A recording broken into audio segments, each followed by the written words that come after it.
La Mauritanie, pays de transition entre le Maghreb et l'Afrique subsaharienne, peuplé d'environ 4 millions d'habitants, n'est pas connu pour des succès sportifs.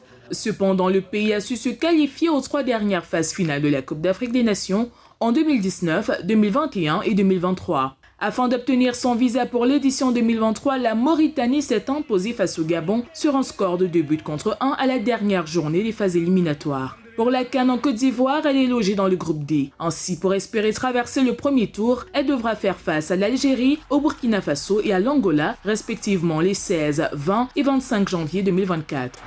On va se battre jusqu'au bout et comme je l'ai dit, on ne s'attend jamais à des exploits. Il faut savoir, je vais juste faire une petite parenthèse. Quand on était dans la poule au niveau de la CAN, on avait le Congo RDC, le Gabon et le Soudan. Voilà, notre place, on ne faisait pas partie de cette doublette au départ. On a fini second, on aurait pu finir premier.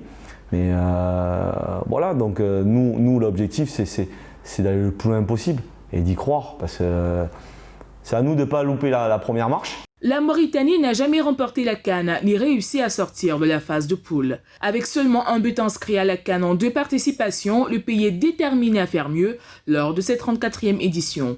Pour y arriver, les Mourabitoun comptent sur les talents de buteur de Aboubacar Koïta. L'attaquant a choisi de représenter les couleurs de la Mauritanie en disputant ses premières minutes lors des 2 premières journées des qualifications à la Coupe du Monde 2026.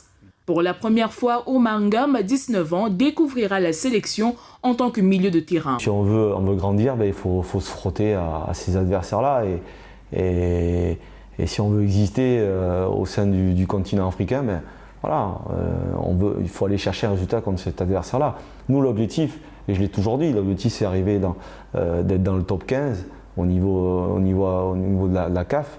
En quête de sa première victoire à la CAN, la Mauritanie a mis toutes les chances de son côté. Sélectionneur des Mourabitoun depuis mars 2022 avec un bilan de 9 victoires, 4 nuls et 4 défaites, Amir Abdou sort d'une CAN plus que réussie. Coach des Comores en 2022 au Cameroun lors de la précédente édition, il a réussi l'exploit d'éliminer le Ghana avant de chuter en 8e de finale contre les Lions indomptables.